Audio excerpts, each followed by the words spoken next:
Mr. Speaker, we have currently in the United States 3 constitutions. We have the 0% Constitution. That's the one that's in Washington.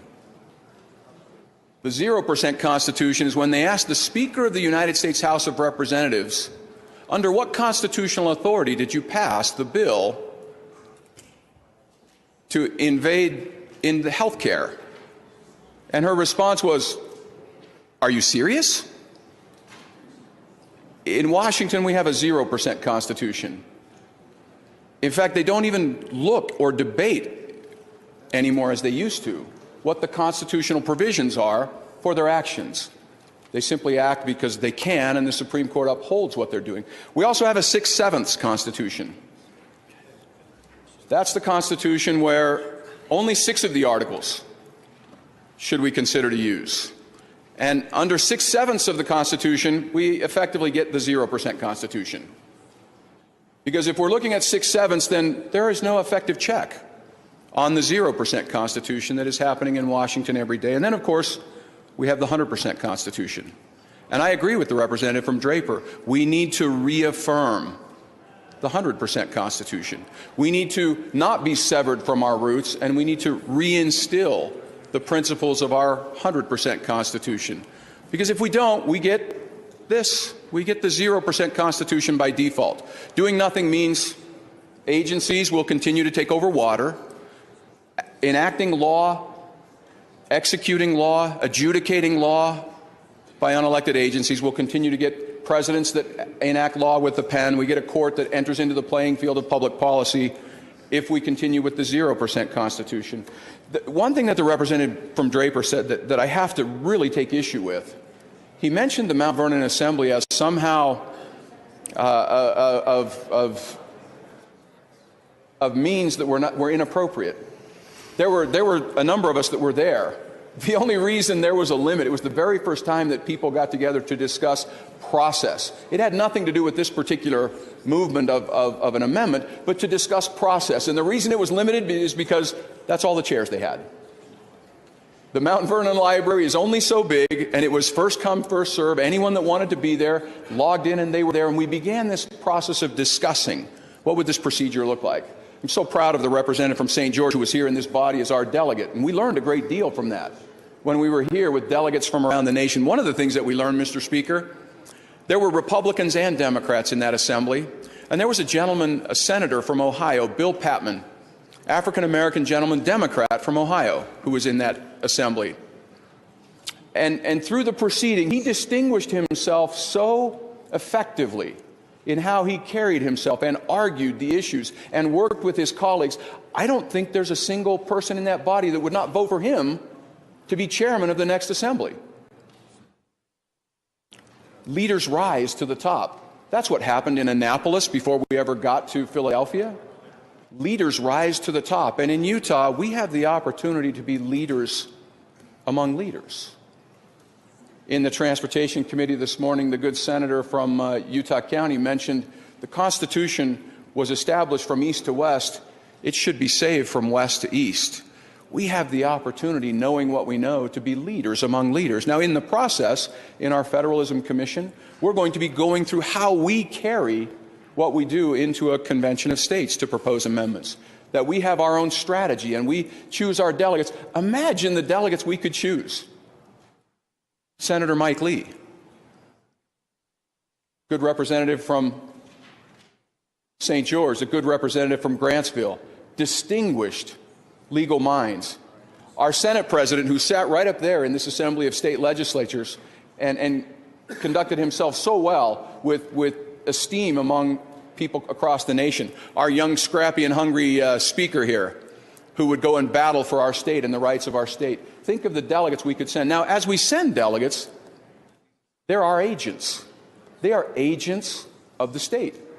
Like any agency relationship, we can call our agents home. We give them specific instructions. And in fact, we already have a law in Utah. If our agents violate the scope of the agency that we give them going to a convention, it's a crime in Utah. This is a serious matter, but yet the impacts that we have in our nation are also tremendously serious.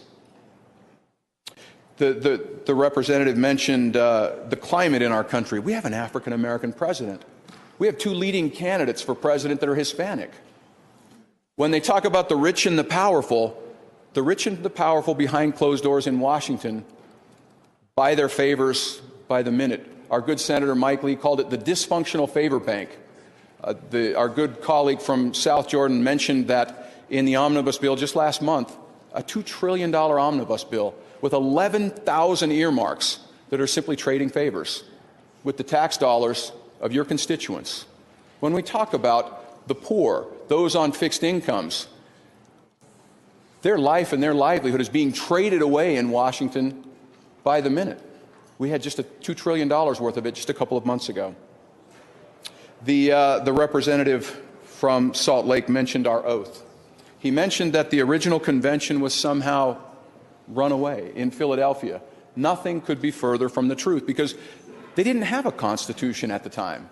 They had an Articles of Convention that was not working. They met as states under their plenary sovereign power as states. And in fact, James Madison says the power of the convention ought in strictness to be determined by an inspection of the commissions given the members of their respective constituents. He then spends the balance of Federalist 40 proving that the delegates from all the states properly followed their directions. To think that the first act of our country was somehow ill-gotten or inappropriate, I find that to be misguided. The application sets the agenda. When 2/3 of the states call the convention, those applications set the agenda. Think about what we are facing in our nation. Not just a balanced budget that the representative from Draper said, not just whether we increase spending to balance the budget, but fiscal restraints. We have the opportunity, think about that, we have the opportunity to discuss fiscal restraints where 30% of our state revenue is dependent on a federal government that itself every year says is broke. To discuss the totality of how do we bring into balance in a reasonable fashion fiscal restraints. We have the opportunity to discuss whether or not to propose amendments on the jurisdiction of the federal government. The representative from Draper said that that's so open-ended. It's not. It's a one-way street. To discuss limits, not up. The 0% Constitution has given us increased jurisdiction of the federal government for 100 years. And we'll continue to get increased jurisdiction of the federal government under the 0% Constitution. Under the 100% Constitution, we get to discuss limits and restore that balance, which they said Madison said in Federalist 45, that the balance, when they divided power, was to be few and defined at the federal level and numerous and indefinite, closest to the people. Imagine the opportunity to discuss limits, to get back to that balance that Washington said, if it be wrong in any particular, let it be changed by an amendment, but not by usurpation. And then we also get to discuss whether or not life tenure on the Supreme Court. When we have 4-4 now, we don't know what the Second Amendment looks like next year.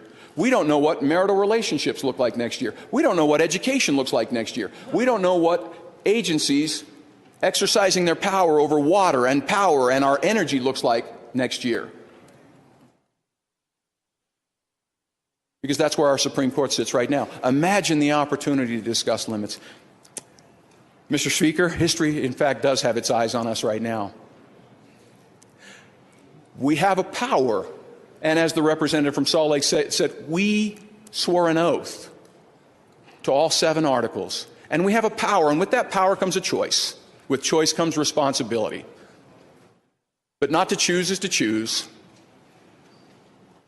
And history does, in fact, have its eyes on us. Mr. Speaker, thank you, and I would very much encourage your support that we can, in Utah, be leaders among leaders as we go forward in this. Thank you.